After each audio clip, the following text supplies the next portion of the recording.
Every club. Every day. The Global Sports Podcast Network. Hey everyone, welcome into Daily Wolves. As always, I am Chris, and with me today from the Liverpool team is Adarsh. Welcome in, Adarsh. Welcome into the Wolves dugout. Yes, very, very, very happy to be on the Wolves podcast. Looking forward to the game on Saturday. I bet you are. Yeah, I just came off a 5-1 win against West Ham in the Cup, so buzzing. But Wolves be a different test. Well, I'm glad to hear you put us in that light. I'm sure you're feeling a little bit more confident than you're letting on. But yeah, we are recording this like directly after your recent cup game with West Ham, so you must be feeling pretty chuffed right now. Yeah, no, feeling good. Obviously, winning the Cup's really good, and we want to sort of go for a trophy this season. But yeah, no, just confidence is sky high. But we had a little blip a few weeks ago against Forest, but sort of managed to get back on track. Yeah. We got a draw against them. I think they're always up for it. They're always gritty. So I think they give everyone a good fight. So I think people underestimate them. I think, they're a good team. But so I guess aside from the cup though, how are vibes before we get onto like the game and Wolves? How are the vibes for Liverpool at the moment outside of the cup in terms of the season so far? Like where are you guys at? I think from most Liverpool fans' point of view, it was kind of a free hit of a season because obviously it's Arne Slot's first year in charge. Taking over Klopp is never going to be an easy job, but I think he's kind of set some expectations and new standards at the club in a way, and kind of put his own stamp on the style of football that we want to play at Anfield. I'm liking sort of Gravenberch, who I think has been given a new license under Slot. Players like Gakpo, Diaz seem to be much sharper this season. And we seem to be playing a much more possession-based football, less heavy metal football that we saw under Klopp. So it's kind of a transition for not just the players, but I guess for the fans as well, because we're so used to playing at such a high energy. But it's also good to see us keeping a few more clean sheets, being a bit more defensively solid. We were a bit slack at times last season. I think we went behind the most in the Premier League in games. So it's good to see that sort of changes are being made. But we'll see. It's still early days. We've had some good fixtures so far this season. But also we had that blip up against Forest, like I mentioned. So yeah, overall, I'd say I'm modestly happy. Nice. So in terms of, coming to Wolves, we're at very different ends of the table. You guys are currently second on 12 points. We are now at the bottom with 1 point from 5 games. So what do you think the perception is for Liverpool fans looking ahead to this game and what's going on, or what's your perception of where Wolves are at this time? Yeah, I think if I look at Wolves' fixtures, you guys have had Arsenal, Chelsea, Newcastle and Villa, who all are quite difficult opposition. You've obviously lost those games, and then the game against Forest. I think you've been unlucky, actually. If I'm going to be honest, Arsenal is always going to be a difficult game. Chelsea, you were in it until the second half. You kind of capitulated, but that was unfortunate. Villa, you went ahead and you were leading until 74th minute. Newcastle as well, leading until 74th minute as well. So it's kind of, and you lost to basically a worldie from Harvey Barnes. So I think very fine lines, which obviously make or break football. But I do think there's positives from a Wolves perspective. I think the style of football, the goal you scored against Newcastle was beautiful. Even Cunha's goal, the press. There are threats from all sides, and Liverpool will have to be on top of that if we're going to get a result. I always think Molineux as well is one of those fixtures. If you're not on it, then you could suffer. I remember a few seasons ago we lost 3-0 there, and that was a horrible, horrible day. It was a great day for you guys, yeah. But I think there's threats from Wolves that we shouldn't underestimate. And to be honest, I don't think you deserve to be bottom of the league. From a Liverpool fan's point of view, I think Everton should be bottom of the league. It's pretty obvious. But I think Wolves will. Liverpool again, another hard game for you guys. In a way, it's kind of good you're getting all these hard games out of the way, and then you can sort of pick up those points along the way for easy games. But what do you think of your start to the season? Yeah, it's obviously been a big. There's lots of debate, obviously, in the Wolves crowd at the moment in terms of the start to the season and where we're at with only 1 point. I enjoyed the note on Everton just because, like, how are they still in the league after these seasons? It's always like last day survival. What is going on? It's just crazy. Anyway, that was a different tangent. Bless them. But yeah, we knew coming into the season it was going to be a ridiculously tough start because for some reason the fixture system has just been like, yeah, let's give them all the big boys up front. And on the one hand, yeah, great, we can get through them and then potentially look at all of the things to come that would presumably be more beatable. However, we keep having this debate that, every game is a tough game in the Premier League. And in the past, we've usually taken points from the big teams anyway. And arguably, we talk about the fact now that, we're a bigger club than we maybe perceived. We've got our starting lineup's got like 3 Brazilian internationals in it. We should be competing no matter what, and we've been leading a lot of these games, and like say the last 15 minutes or so just kind of capitulating. And there's a concern that you look at this run, because after you guys, just around the corner, we've got Man City still to come. It could be that looking at the teams in the next 2 or 3 fixtures, it could be like November and we're still on 1 point. And so if at that point comes, and then you're going to the likes of the teams that we should arguably be getting more points from, Brentford, Crystal Palace, all those teams, is the morale at that point like too far gone?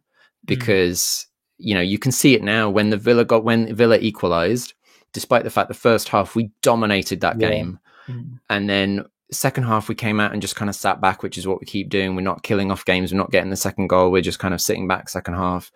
Once that equalizing goal went in, every Wolves fan was like, we're going to lose. We just knew it. You could see the players' heads drop because we're on a losing streak, and the concern is that will just roll on, despite the quality, despite the fact that we're scoring some great goals. The last part of a game is just, you can feel the anxiety gripping everyone, and the concern is, if we concede, then the crowd, Molineux can be great. Yeah. But it's at that point where it's going to start bubbling. If you guys score early, it's just going to be a miserable afternoon at Molineux, and the crowd will turn quite quickly, I think, given the current situation. Yeah, no, that is, I guess as well, when confidence is low, it's going to be quite hard for both the fans and the players to sort of pick that up and, really drive the team. But from an optimistic point of view, I think Gary O'Neill, since he's come into Wolves, has done an absolutely amazing job. And I really, really hope Wolves don't sort of jump the gun, and if the results aren't going their way, kind of get rid of him, because I think he is a top manager. And I back him out to turn it around, and I'm sure a lot of Wolves fans will probably feel similar. But yeah, I just think from a Liverpool fans' point of view, it is going to be a tough game, and I think we would have to. I think players like Lamina, Cunha. I'm a big fan of Lamina. I think he's a really good midfielder, combative. He became captain this summer for a reason. Last season he was effectively, Kilman was captain, but Lamina was very much captain without the armband. And when Kilman left, it was the natural thing. Like, everyone knew it was going to be him. So it's good to hear you say that. He's from a Wolves fan's perspective, he is like the player's player. Yeah, if you know what I mean. Yeah. I mean, that made no sense at all. But I know what I meant. Yeah, no, I got what you meant. Yeah.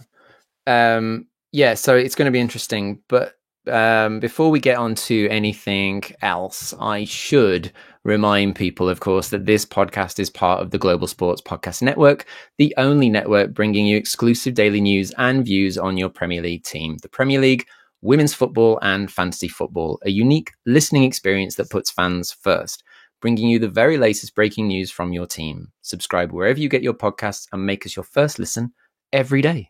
Global Sports Podcast Network, every club, every day. But I mean, you knew that. I'm preaching to the choir, so it's just for everyone else out there that doesn't know that. In case you stumbled upon us and you're like, who are these people? That's what it's all about. So you mentioned a couple of names there.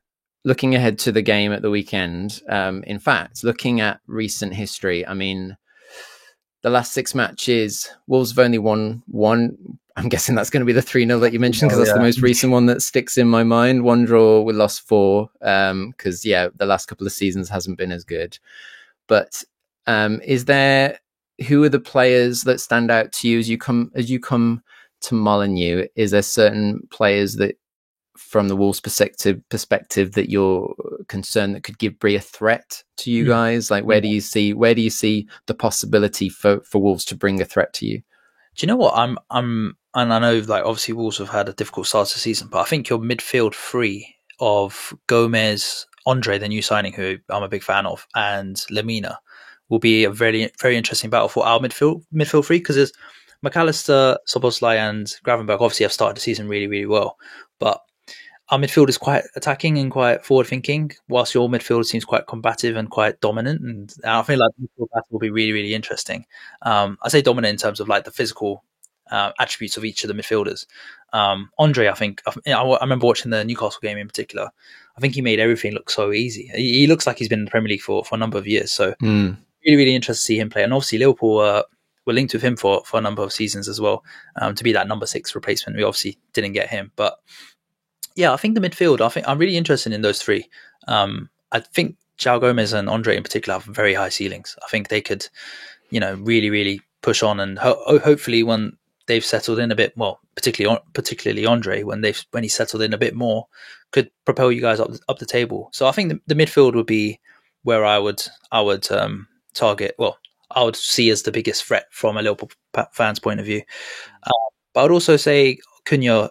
He's a great player as well. I love his energy. I love what he can bring to the team. That finish against Villa as well was brilliant.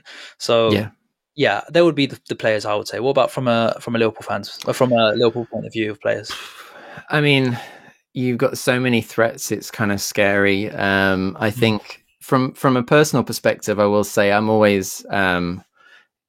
Is Jota fit right now? Is he? Yeah. Because I have to say I always feel sad when he plays against us, and I'm always praying that he doesn't score against us because it just hurts. Yeah. And there's an element I said to someone a while ago in one of the conversations that cropped up. The sale of Jota to Liverpool at the time still just feels like, I think I put it as the wrong player at the wrong time for the wrong price. It was, from our perspective, or my perspective, it feels like he was undervalued. It feels like a sale where we got ripped off. The club undervalued him, was clearly showing more than he was capable of. That's why you guys came in for him. You look at some of the goals he scored for us, the runs against Man U in the cup, like the track, like just the length of the pitch and beating people and putting away some worldies. And even then, when that was because of the point we were pushing into Europe and went into the Europa League and everything. And so despite all your other threats, for me, it's still Jota, just because whether he's starting or whether he's off the bench, it's both painful, and I know how dangerous he is, and it still hurts me that we let him go when we did. I feel like we could have held out for more and got more value for him, and maybe got a bit more from him in terms of performance. We've lost other players more recently and had them for longer, maybe hadn't more of an impact, like Neves.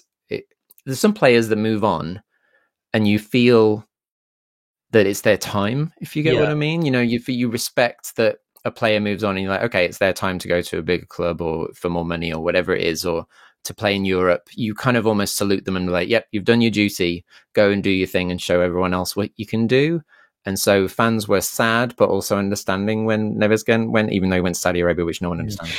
And the price was good, and he'd done his service, and everyone knew that like he was going to go.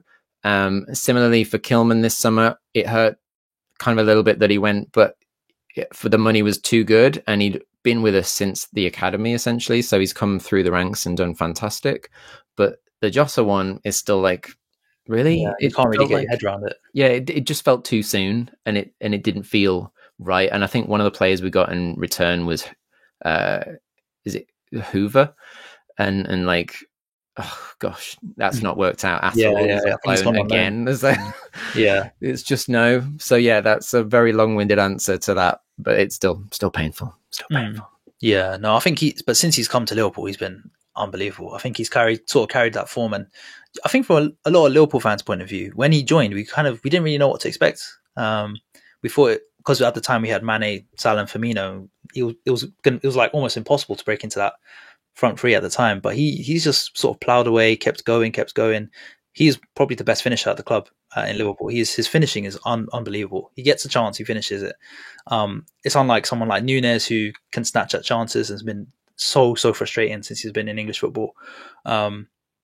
But yeah, no, Jota, I think he's been outstanding. Today he scored twice against West Ham. He looked on fire. So, and he came off probably around 60, 70 minutes, which gives me an indication that he'll probably start on Saturday. So yeah, I think he'll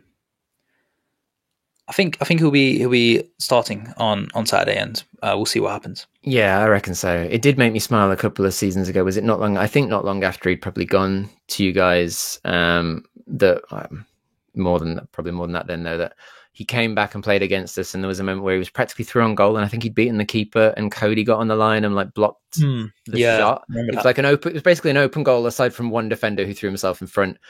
And I remember Cody saying in an interview afterwards that Jota came up to him as they walked off the pitch, was like, how did you like know where to go or something? And he said, because I just know you're just going to put your boot through it and not aim or something like that.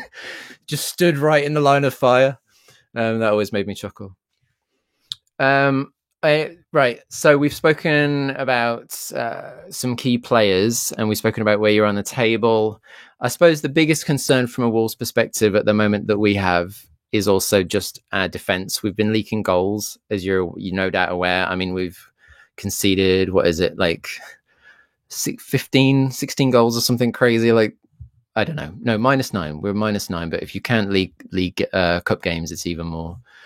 And it's just startling. There's a lot of call from fans at the moment for whether there's the old debate coming back of whether we should switch to a back five, because all of our success pretty much in the Premier League has been with a back five of some description. All pre-season though, Gary and Ills had us playing in a training in the back four, and then they've been doing this back four formation, but we've been conceding more and more and more.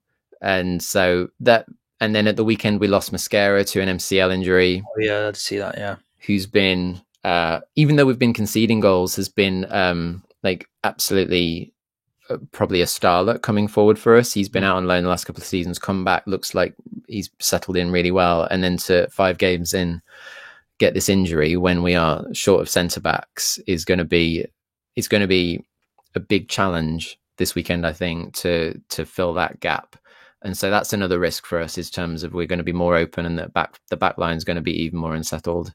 Yeah, probably if he's fit enough, it'll be Totti coming in. If he's not fit, it'll be Santi Bueno. And neither of them, I mean, Santi Bueno has not had much Premier League experience at all. So to be honest, yeah, the back line is going to be a little bit shaky, to say the least. What did you make of, because obviously Jose Sarr started the season, right? And then obviously Johnson came in. How have you made that adjustment and that change from Gary O'Neill? Because Jose Sarr has been your keeper for a number of seasons, very reliable. And I think he didn't start the season very well, which I think obviously prompted Wolves to go in the market. But Johnson, what do you think of him in goal at the moment?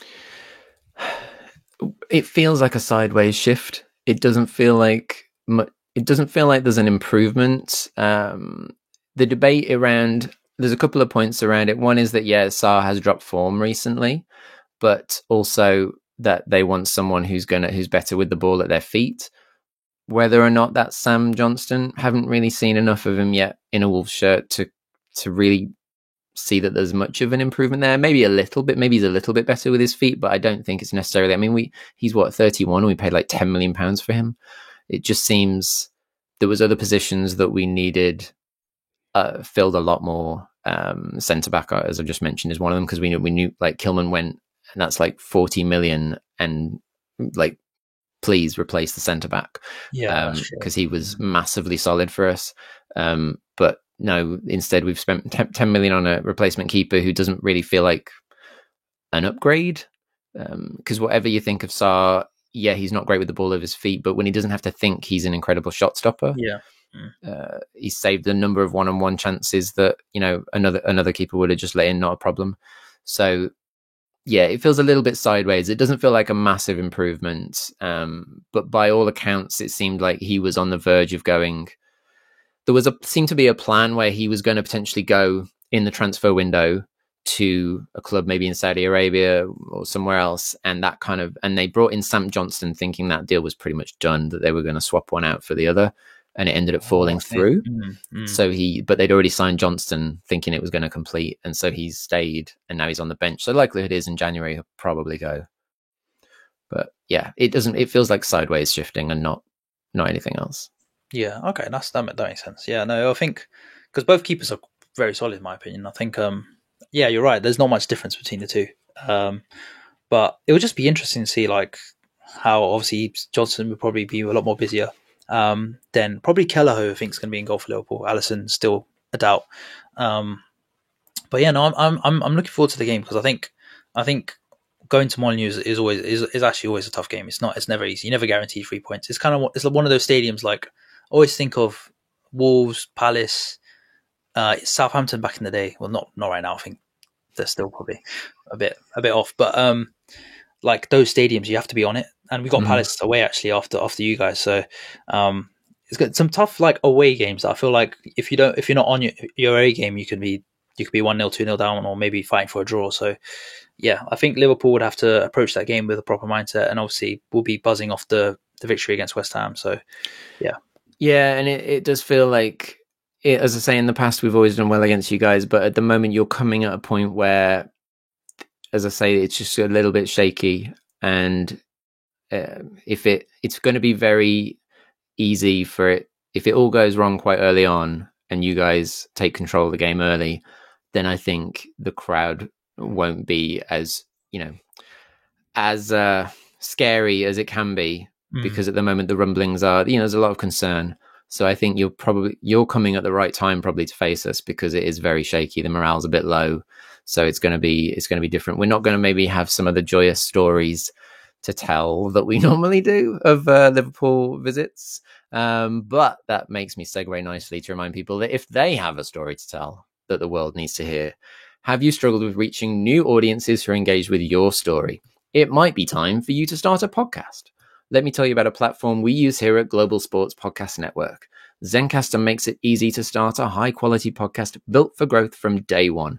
With 4K video recording from your phone and AI editing that automatically removes ums, ahs, and 22 other speech patterns, Zencastr makes it super easy to start a podcast that sounds great. Ready to tell your story? Check out the link in the show description to learn more about Zencastr. Seamless. I'm impressed. That was an amazing segue, I have to say. Thanks. I impress myself. I do it every time. It's my one caveat in life. I have to get thrilled from that. So I rambled on a bit, as we always do, but I guess the biggest question really on everyone's lips, and try not to be too harsh or painful, is what do you see as the potential result of what's your forecast for the weekend? I think, do you know what? I actually think it'll be very similar to the Villa game that you guys played. I think Wolves will score, but I think Liverpool could come back, and it'll be similar to the game actually we played last season, where I think you guys scored first and Liverpool came back in the second half. So I think I'm expecting a similar game. I'm going to go. I'm edging between 2-1 and 3-1, but I'm going to go 3-1, just because we're in good goal scoring form. But I do think it'll be similar to the game that we had last season. But yeah, equally as difficult. Yeah. Yeah. I mean, I obviously I don't want to admit defeat, but it can quite, having seen our recent run of form, as I mentioned, it's the last like 15, 20 minutes of games. We're just kind of just collapsing. So it could very easily go that way. However, I've obviously got to be Mr. Optimistic, and I can't completely go against Wolves because it's just not right. So and we have scored in every game, I think. So we are capable, we are dangerous, like you said. There's been some, and that's the ironic thing, that's the annoying thing, is we've got some great creativity in there. There's some brilliant quality when you look at across the the spine of the team. Strand Larsen, the new striker, is looking. He's only scored the one goal so far, but he's looking sharp. He's looking dangerous. He was unlucky not to score against Arsenal with a brilliant save from Raya, but he had a great assist against Newcastle where he drove the cross in with the Gomez step over and then the Lamina finish. Like, he's looked sharp. So we've scored, and we're capable of scoring. We've shown that against pretty much anyone. So I think there is goals in the game.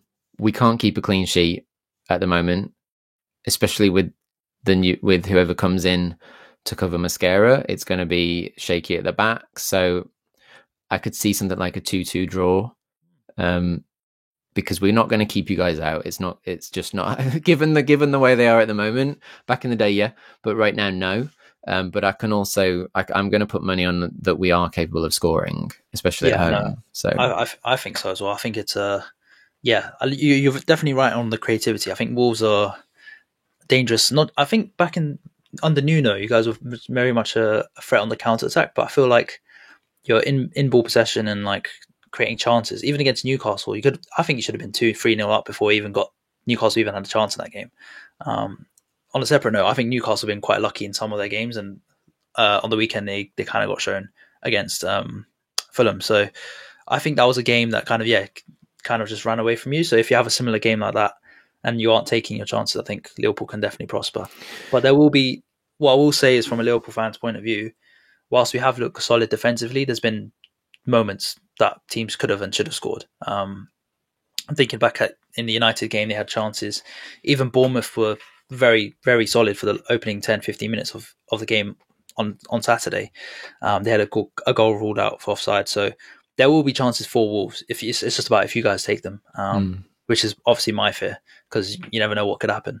To give you Wolves fans a bit of optimism, when we had Mark from the Forest team, he just said that they're going to lose. It's like there's no chance of me predicting a Forest win. We haven't won there since 1963, and then lo and behold, they won. And so I just think, you never know what's going to happen in football. Maybe it might be a trait on the slot. We might be a bit inconsistent this season. We struggled against Forest, and they had a threat on the counter attack. If Wolves have that same threat on the counter attack, then we'll have some problems as well. So nothing's guaranteed, I don't think, for Liverpool.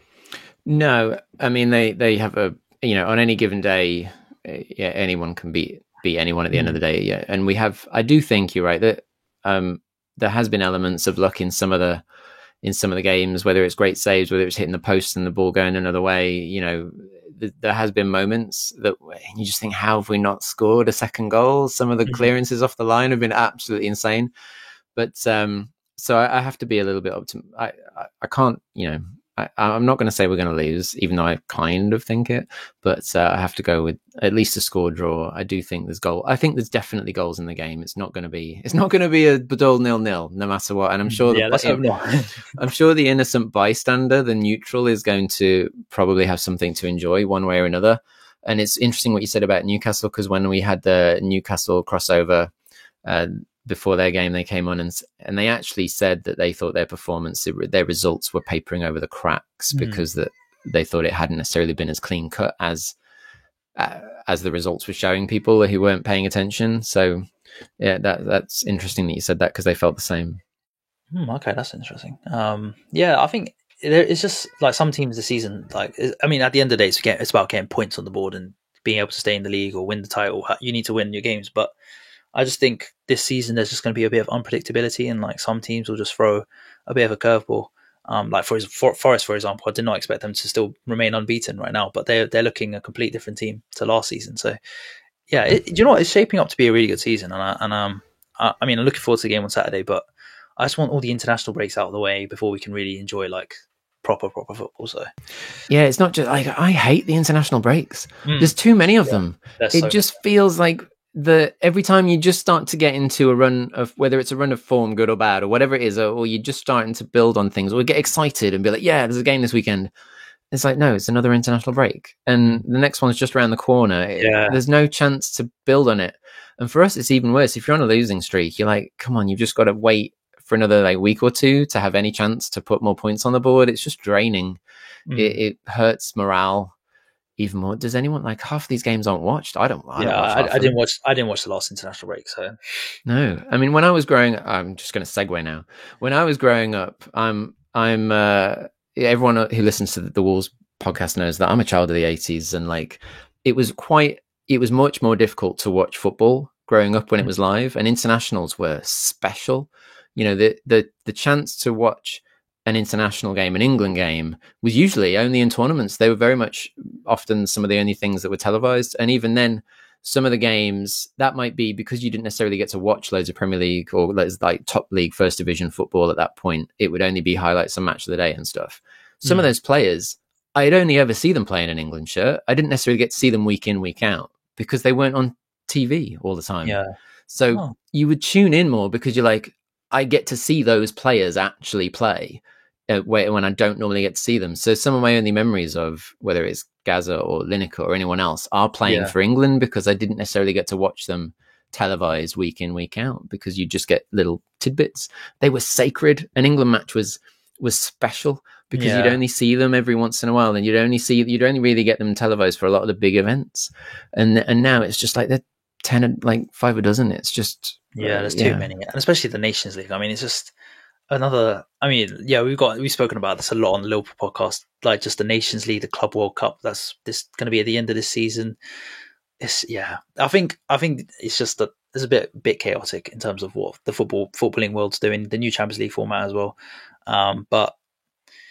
Yeah, we can only focus on the good things, which is when our clubs. I know I derailed the conversation, and it's all about money, it's all about business, it's all about marketing. But it's just, sometimes there's such a thing as too much. Yeah, and I think pretty much every football fan out there at the moment is not a fan of these international breaks, so they need to take the hint and cut it back. On that bombshell, that was not what it was expected on a Liverpool Wolves crossover, but hey. But we've given our predictions. We've had a nice chat. I've really enjoyed chatting. I hope it was fun for everyone else. Thanks so much for being with us. Yeah, cheers. Thank you so much, Chris, and looking forward to Saturday. Yeah, well, I don't know if I'm looking forward to it. I'm full of anxiety. I can't say I'm looking forward to it because at the moment I'm not really looking forward to any game. But that's just how it is being a Wolves fan right now. But yeah. I keep saying to everyone, the motto of Wolverhampton and Wolves itself is "Out of darkness cometh light." So that's my segue out of every episode. So just remember that, people. Out of darkness cometh light. See you on the flip side. Every club, every day. The Global Sports Podcast Network.